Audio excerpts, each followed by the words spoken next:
Hey guys, welcome to our first edition of our podcast. Now this is going to be our SoundTraxx Soundbites podcast, Train Talk from Milepost 141.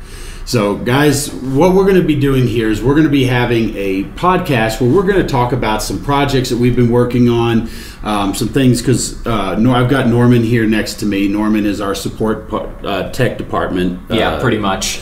So we'll go introductions here in just a second, but what we're going to be doing here is we're going to kind of be showing off some of the things that we've been working on, models, and other stuff. We'll talk about some SoundTraxx products, things like that, and then occasionally we'll bring in a special guest. And today we actually have a special guest for us for our inaugural podcast episode. And this is George Hansen from Show Me Model Railroad Company based out of Grandview, Missouri. We're going to talk to him in just a little bit, and he's going to share some retailer insight as far as, SoundTraxx products and what he's seeing in the industry. So.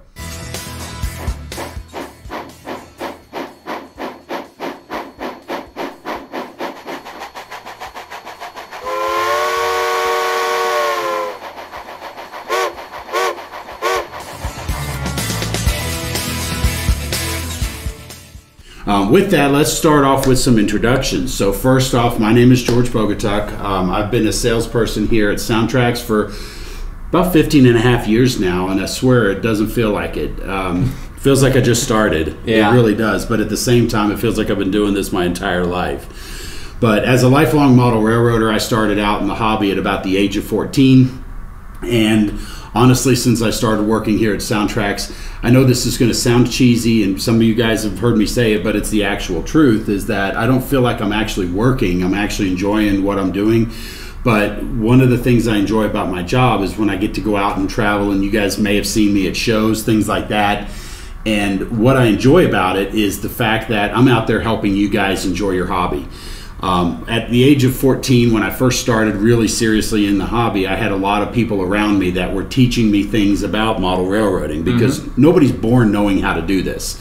So I had to learn how to build a layout. I had to build a bench work. I had to lay track. I had to work on painting and lettering models. I had to do a lot of that kind of stuff and learned along the way. And so when it comes to the SoundTraxx products, we've put a lot of features into there to help you enjoy your model railroading just a little bit more. And by helping you enjoy your hobby, I feel like I'm also paying back to the community as well, because the benefit here is that, when you have questions, like I said, nobody's born knowing how to do that. And so when you ask questions, it helps you learn. And I enjoy doing that as well. So just a little bit on me, my background. Actually, I started working out of high school in the auto parts industry and did that for about 17 years, something like that. And then when I got laid off, I had to find a job I wanted to do, not something I had to do. And then that's when I came here, and I've been enjoying myself ever since.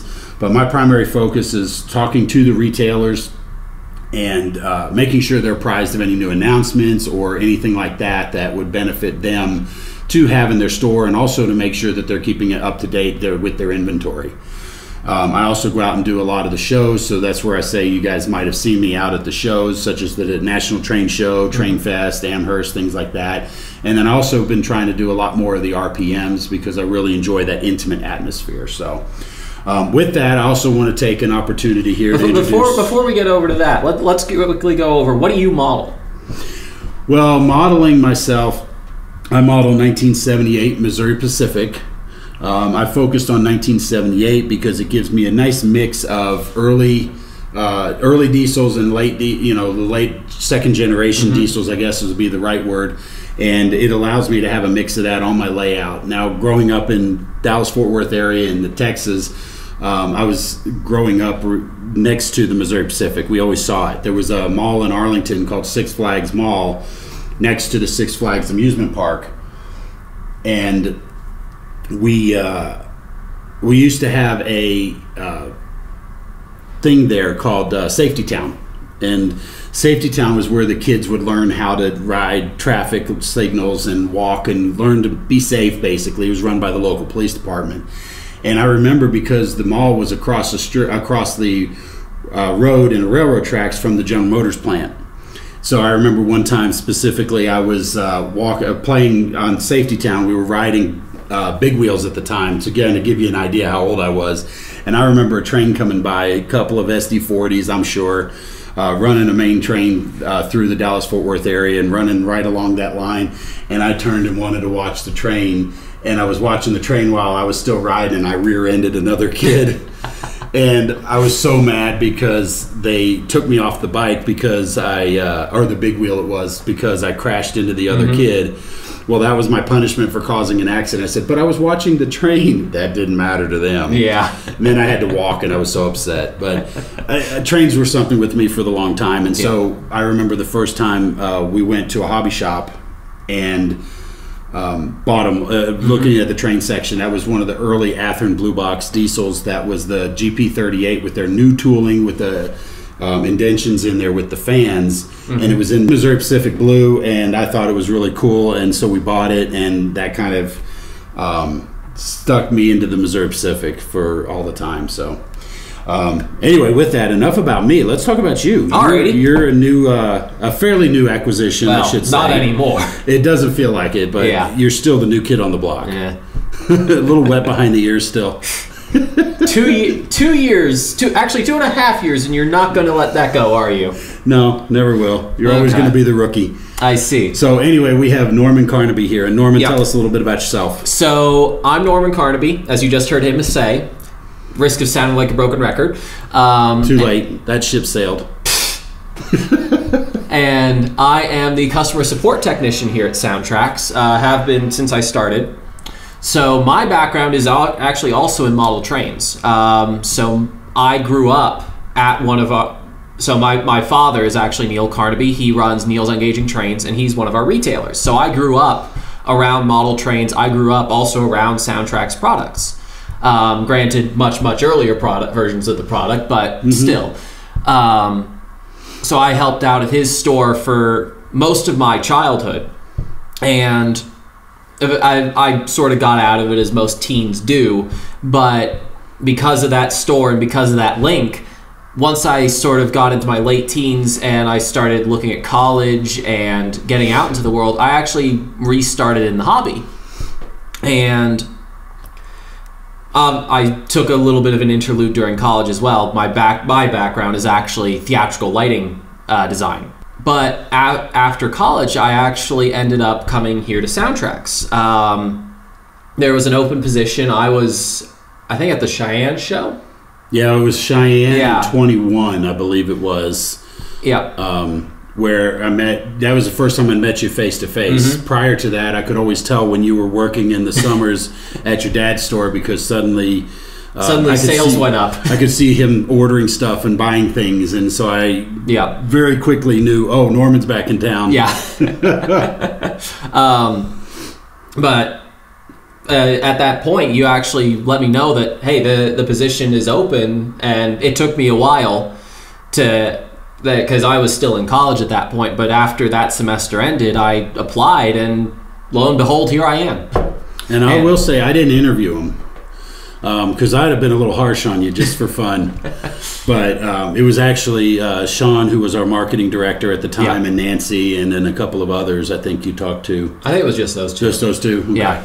But anyway, I'd let them make the decision, because I first talked to you and I said, oh, you'd be a great addition. And boy, was I right. Yeah. Well, I like to think so. Well, let's not let it go to your head. Too late. So... All right, so what do you model? So I actually model two things, and we have one of them here. So I model Conrail in 1976 on the Bicentennial and N-Scale. Specifically, I actually model one of the electrified regions. So I'm in the process of building a layout, which is going to be a fictitious branch west off the Northeast Corridor into the New Jersey mountains. But it's going to be electrified. So it's going to be single track electrified, and all of my power is going to be electrics. So I'm going to be bringing forward a few locomotives that maybe not have survived into Conrail in real life, but we're going to fudge it anyway. Why not? Yeah. It's my railroad. I'm God. I can do what I want. There you go. Exactly. But what we have here is the other thing I model, which is British in 00 scale, around the 1952, 1953 area, because that allows me to have still all of the big four steam locomotives, but also have the BR standards, which are just coming in at that point. BR? British Rail. Okay. Just figured I'd make sure to clarify. Yeah. So I model British. But in this case, I also have one of the big four designs that was carried over into British Rail ownership. Okay. Well, since we're talking about modeling, why don't you show us off this thing? Because this is a pretty dang small little English engine. And so why don't you tell us a little bit about it? Because you've been working on that thing for a while and trying to get it running right. So why don't you share with us what you're working on, what you got there? It's by far not my most difficult model. That title belongs to my BR Standard 2. We'll have to talk about that in a future podcast. Yeah. But this one here is pretty small, so let's see what you did to it. So this is actually the LNER Y1. This was a type of shunting engine, switching for our American viewers, used by the British, specifically the LNER, the London and North Eastern Railway. And the reason they went for this design, they had bigger shunters as well, so 060 steam locomotives, but this is actually a steam locomotive, but a very small one.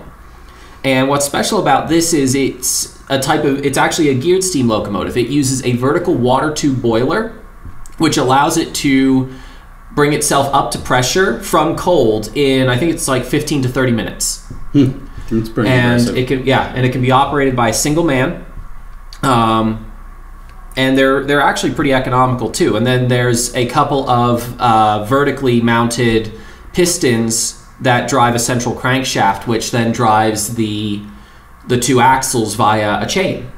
In this case, what I've actually done is I've placed one of our UK Eco 100s in it, because that decoder has the LNER single chime, which is the correct whistle for this locomotive. And the interesting part in this case is I actually had to adjust the CVs quite a bit, because this locomotive is a geared locomotive, as I mentioned earlier, but the UK Eco doesn't have a geared chuff. So what I ended up doing is I disabled the throttle-based DDE, and obviously it's an Econami, so it never had load-based, and then I tweaked the mixer and the reverb settings quite, as well as selecting the light chuff quite a bit, in order to try and replicate the sound of a geared chuff, and I think I did a fairly good job with that. So without further ado, let's hear it run.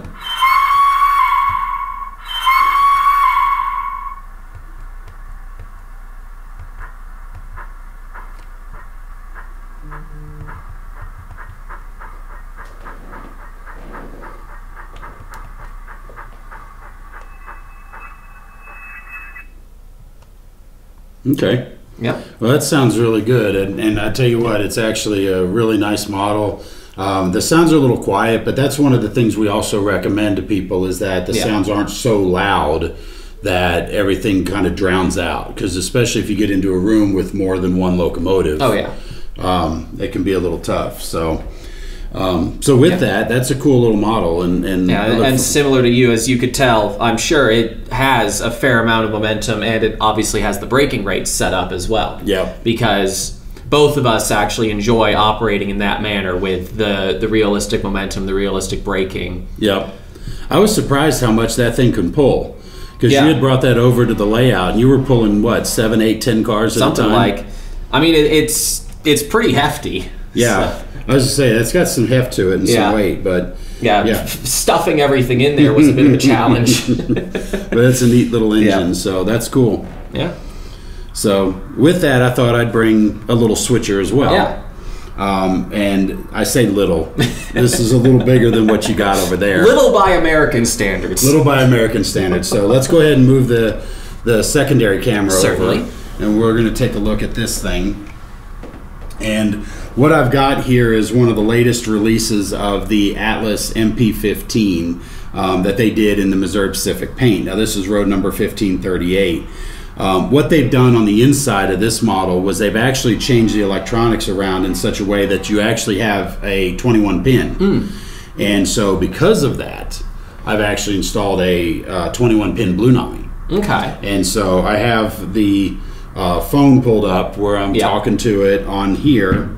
And so we're going to go ahead and fire him up and get him started. And now, one of the things I do, and some of you guys out there know I do, I like lights. I want to put more lights on models than most people like to do. And one of the things I was able to do on this one, and somehow still fit it into the low hood of the body here, was I was able to put the headlights on the front, and light up the number boards separately, and the class lights. And what that's done is actually run, in other words, I've got 6 LEDs up front and 6 LEDs up in the cab, so that's 12 wires that are running back and forth. And then of course I also added the truck lights on the underside.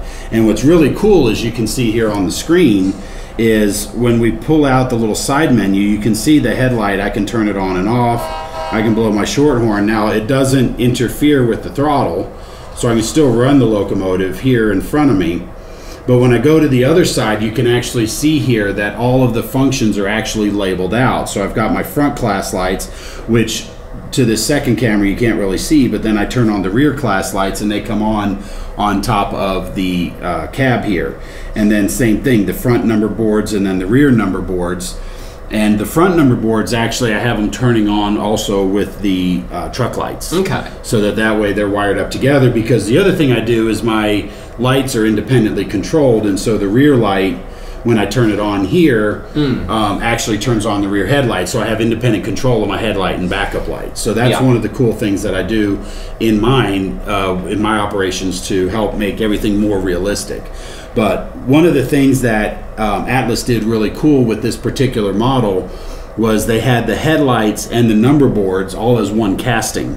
Okay. So traditionally you would have the one headlight and the one LED behind there that would illuminate the headlights, but then the number boards being off to the sides would be on but a little bit dim, so it was all one solid clear plastic. But the advantage to that is that now those number boards were actually printed, so they had the number on it. So all I had to do was to take that casting out and cut it up into different pieces, and then attach its own LED behind it, and then run them over back to the decoder, which in this particular case I used the Atlas motherboard, but remember they have those plugs. And the way I was able to do this, I don't know if you knew this yet, but the plugs that they use are actually 4-wire plugs. Okay. And our little wire harness connector for the speaker and the extra lighting functions actually plugs right in. Oh, the little 4-pin? The 4-pin speaker harness. Okay. From the 1100 and the 2200. Okay. Correct. It plugs right in. So I've got 2 of those to now access all those other light functions on the motherboard. And so therefore I didn't have to replace the motherboard. I just plugged that in, and one of the pins ended up not being used, which is fine. I just cut the wire off. Yeah. But that was how I was able to use their motherboard on the new Atlas models. Okay. So it really worked out really well. I'm pretty happy with it. Yeah, you got lucky there. I did get lucky. But as Norman said, I've got a lot of momentum into this thing. So when I crank it up, we're going to jump up here to about quarter throttle. You can see that it takes a moment to get going. And then as I cut the throttle, it coasts, but then I can use my brake application and bring it to a stop, and it'll stop a little bit faster with the brakes applied than it will with the just letting it coast with the momentum settings. Well, quite a bit faster. Quite a bit faster. It just depends on what we're doing. But anyway, this is the latest model I've been working on. One of the other things that I've done, which is a little harder to see, and I'm going to move this other camera over to see it, but I actually have these rubber air hoses. And these are from Pacific Western Model Railroad, and they're rubber air hoses, but they have a magnet on the end, and the magnet allows the brakes to actually connect. They're called the Magnalock brake lines at Pacific Western. Okay. And you can buy our decoders at Pacific Western as well. So be sure to one-stop shopping. But they also make a MU cable. And so what I did here on the MU stand was I actually drilled it out and embedded a magnet inside of there, so that when I'm running multiple units, I can put that orange or red cable between the locomotives, and so it just gives that extra little element of realism. Okay. That I'm enjoying. So yeah. So, but with that, we'll go ahead and put him to mute, and we'll go ahead and move on. But these are just some of the projects that we've been working on. I know you've got a bunch more, and we'll be talking about these. During this podcast, we'll be bringing up individual products or projects that we've both been working on, because both of us, basically, we go home and work on trains. Yeah. Which is funny, but, we're not... here at the office, people ask, how do you not get burned out? And the reality is when you're talking to retailers selling product, it's a lot of part numbers, and we're making sure to match up this to that. So there's actually there's a big difference. We're not actually building models all day here. Yeah, a lot of people think we are, but we're actually talking to retailers. You're talking to customers, helping them fix their errors and issues. So you're not really building models either. You're just helping them figure out how to do the CVs and things like that. So it really helps out. So guys, with that, that's what we've got for our modeling segment. Now the next thing I wanted to bring up is some product. I mean, if we're going to do a SoundTraxx podcast here, we really do have to have some product placement. Yes. Because ultimately, we're a company, we want to sell, and we want to make sure that we've included a lot of cool features for you to make your model railroading more fun. And with that, we're going to talk about Blunami. Now, the Blunami, as I mentioned, is in here. It allows us to run the decoder either through the app on our phones, or we can actually use the DCC system. So before we were setting up here, I was actually using the DCC system, which is powering our track right now, just to make sure the sound levels and everything were okay. So you get the best of all worlds. The Blunami is basically a Tsunami 2, but now has the added benefit of the Bluetooth chip being built onto the decoder, so that you can actually now use it in any environment. And once you connect to the app from your phone or your smart device, you're actually now just using the track for power. So this opens up the door for DC power operators to be able to run their trains using a DC layout. Or you can even go with onboard battery. So you turn on your locomotive and the battery powers up the decoder, you connect to the app and you get all the benefits of a DCC system without having to buy a DCC system. And it's wireless. Yeah. So you don't need to spend the extra money on added wireless throttles for your layout. You can just invite your friends over, tell them to bring their smartphone, and they can download the app and run trains on your layout, and you're out no extra money. So with that, we want to bring in one of our retailers here who's going to help talk a little bit about what he's seeing in the world when it comes to his customers and the Blunami. So with that, we're going to dial up and we're going to get George Hansen from Show Me Model Railroad Company in Grandview, Missouri, just outside the Kansas City area. So we're going to go ahead and dial him up and get him onto the podcast. And the Show Me Model Railroad store has been around for quite some time. So George, go ahead and tell us a little bit about your store and what you guys are doing out there. Well, as a retail store, we've been in business for 24 years, veteran owned and operated. We sell HO and N-Scale, have gotten out all the other scales with time. Okay. And really push and promote DCC among people, as well as, repairs that other people won't do around town. Sometimes you got to do that kind of stuff. Yeah. Had a couple of jobs this morning I had to take care of. I didn't want to. Gotcha. That's it. Charlie Post was our founder, and unfortunately we lost him earlier in the year. And now we're running just like we did before. That's good. That's great to hear. Yeah. Now, you guys do a lot of decoder installations out there, because I know I'm talking to you fairly regularly. About every 2 weeks, I think we're placing orders and sending stuff out that way. What are you guys seeing out there in the world with the Blunami?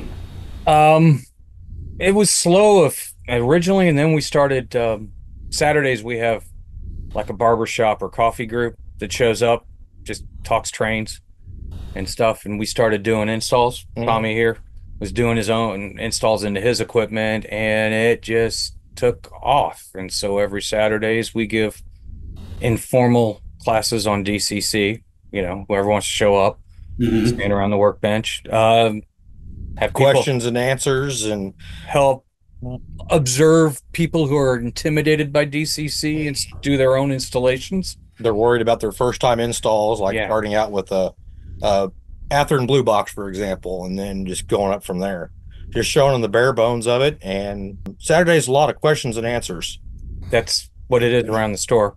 And in between that, I'm running around with customers coming in and out. Gotcha. Well, I remember years ago when I was growing up that I would always go to the hobby shop to learn things.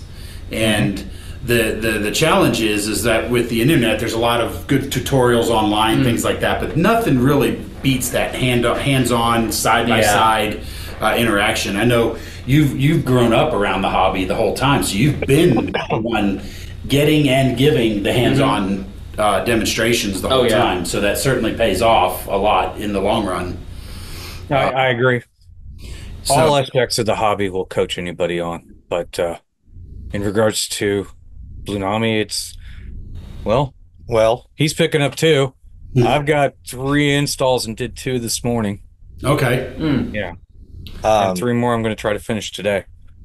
That's good. What kind of questions are you seeing about just the Blunami in general? What kind of questions are your customers asking that maybe they don't, I guess what I'm trying to get at is there something that we could be promoting better or maybe sharing a little bit better about the features and functionality of the Blunami?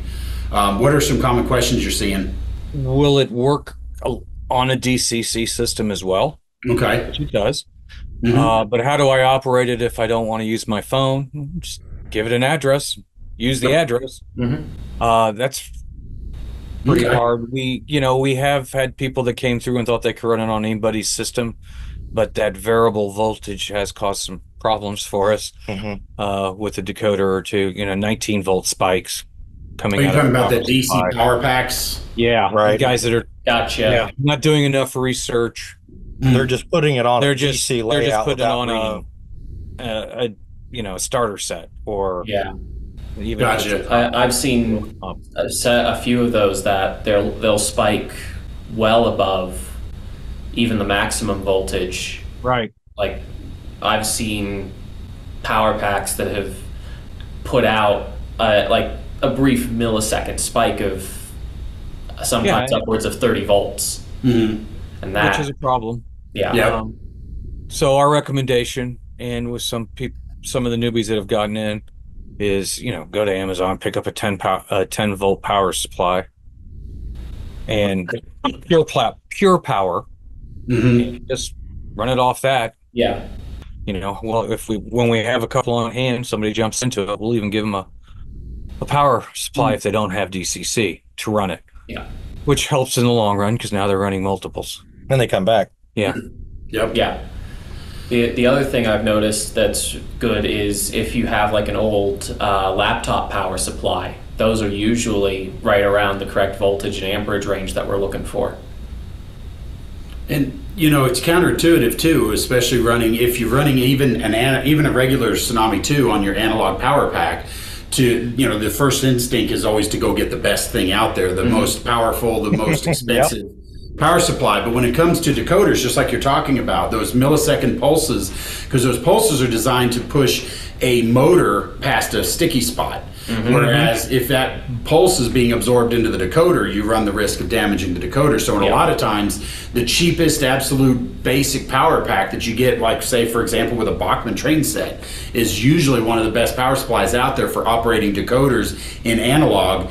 And then now, of course, with Blunami, all you got to do is turn power onto the track and then run everything through the app on your phone. So it really works out a lot in that regard. So, Agree. Have a lot of people sold on the phone aspect. It's just getting them convinced that I don't want to change everything on my layout. And I'm like, well, you don't. Electronics go bad with time. So just slowly integrate it. yeah. So you don't have to buy extra throttles if you're an operator. You don't have to ask people like me to show up with our throttles. Yeah, I can go to my brother's house and not have to share his throttles. Yeah. We're boys. We fight. Yeah, exactly. But I want that throttle. Yeah, exactly. It's my Now everybody has one in their pockets. Yeah, everyone's got one in their pockets. And we do our best at times to overload the throttle and other good things. I know a young man that tried to run 20 off the Android system, and it was an interesting text I got from him. And I'm like, Well, waiting for the new update. The interesting part about that is the limitation isn't really in the app itself. The limitation is is the processor of the device in question. How quickly can it generate those commands and send them out? Exactly. So the latest flagship phone would easily be able to do 20. Let's say you're using the bare minimum, like iPhone 4S, I think just barely I think support. the 6 is the newest. Oh, is that the 6 is the newest one it'll support. Yeah, that would maybe be able to run 1 or 2. I agree. We just like to push systems to the Oh, Yeah. no, that's to absolutely find faults so you can, none of us are going to be on our layouts operating 20 locomotives at Oh once. yeah. Yeah. Well, maybe. Hey, I was getting ready to I say. mean, if your phone is good enough, you could. Yeah. So since the Blunamis have came out, most of my locomotives I bought recently have been replaced or upgraded with the Blunami. Yeah. Just because I can take it out to my brother's or somebody else's layout and I can run my locomotive and not ever have to mess with their throttle. Exactly. And that's a great point, because if you're, let's say for argument's sake, if you're a Digitrax guy and you're just really familiar with the Digitrax system, but then you want to go over to your buddy's house, which is NCE, which means you have to learn a whole nother system and a whole nother Exactly. throttle. Yeah. I don't know how many times I've just given them back their throttle because I was like, I don't know your system. You can have that back. Yeah. So now you've got one throttle that you know will run your stuff And it's universal. somebody else's stuff. And so that's the benefit. And that's actually why I've converted a lot of my stuff to Blunami. Everything on my current layout now operating is Blunami. And a lot of the reason for that is I have 2 throttles at home and they're both tethered. One is it's based on a power cab, so that has to stay plugged in. But then you have the other throttle, which then has to be plugged and moved around. But now with the freedom of wireless, I've just added a new section to the layout about, about 10 feet or so, something like that. But anyway, the point being is there's no throttle jacks over there now because I don't need them anymore. Another really good thing I like about the Blunami that I don't think it's been talked about much is I buy a brand new locomotive, I put a new decoder in it, and then I can clone it and I'll do another locomotive exactly the way it was. Exactly. And I don't have to worry about what CVs did I set. Mm-hmm. And Exactly. You can copy it from one to the program all your other. lighting functions right there on the spot. You do everything on the fly. I had a gentleman in that it's his second Blunami Saturday, and he's like, I don't understand what's going on, George. He tried to run it on his GCC, but he didn't. He's like, I don't understand why it's not coming up with the number on my app. And so I went into the settings and said, because you never named it. That's why it's showing it as a Blunami version, yada, yada, yada. And he's like, what? I'm like, it's this simple, man. It's really simple. You want the ditch lights. It's this simple. Yeah. And he left happy and came back the next day and picked up another locomotive and another Blunami. That's awesome. Yeah. That's the way it goes. So that's what we're finding is a lot of times when people get and actually try it out and then they stop overthinking it. They find out how much fun it is and how much easier it is. Oh, yeah. You know, I mean, these things, as much as we love them, because this is the basis of our entire business model, but they're, trying to figure out button 20 and remembering what that is can be a challenge on one of these things. Whereas on the app, it's labeled out, everything's there, and it's nice and easy to do. And my phone is so much cheaper than going out and buying a universal Wi-Fi. There you go. Or having 20 throttles. Or Exactly. Even if I start stacking Blunami fees versus sound fees, it's going to take a while before I should have bought something else instead of the universal throttle. But they're just ridiculously priced, especially this new one that everybody's going after. Oh, yeah. Yeah. That's fair. So, well, that's awesome. That's great to hear. I'm glad you guys are doing well with it. And so if anybody out there is interested in trying out the Blunami, be sure to go to your local store, try them out, experiment, and just put one in your hands. Try one out. You don't lose anything. They're a couple of dollars, they're a few dollars more expensive, but for the most part, they're already fit into your models and are easy to use. So with that, we'll close up. Tell us a little bit about where folks can find you, phone number, email, website, etc. Charlie's Trains at gmail.com is our email. We're located 810 Main Street, downtown Grandview, Missouri. Like I said, we've been here for 24 years. We're not really active online. We do have a store, but you have to work really hard to find it. I got N-Scale on it, and as you can see, we have a lot of old to new stock. Everything in the shop's new, and Hard to get stuff. yeah, we order heavy and sit on it for those that come into the hobby down the road or can't get it. Nice. If that makes sense. I know every time I've been to your store, we've done some presentations and things there for you guys as well and your customers, but I've never walked out the door empty-handed. A lot of people say that, which is a good thing. That is a good thing, and especially it helps support another one of our great retailers in the market. Yep. So guys, with that, we're going to go ahead and close out our first inaugural podcast. This is Train Talk from Milepost 141, our Sound Bites podcast. Yep. We want to thank you all for listening and watching wherever you are in the world, and we hope that this has been helpful and entertaining. So be sure to subscribe to our podcast. You'll get notified anytime we upload new content, new video, and or audio if you're on audio. Yep. And if you have any questions, feel free to call us. It's at the office here. It's 970-259-0690. And you can talk to support or sales, ask product questions, or how to do We're also your setting. available by email. So support at SoundTraxx.com or sales at SoundTraxx.com. Correct. And then you can ask us any questions. We're here to help you guys. We want to help make sure you enjoy your hobby. So guys, thanks for watching. We'll see y'all in the next installment. Bye.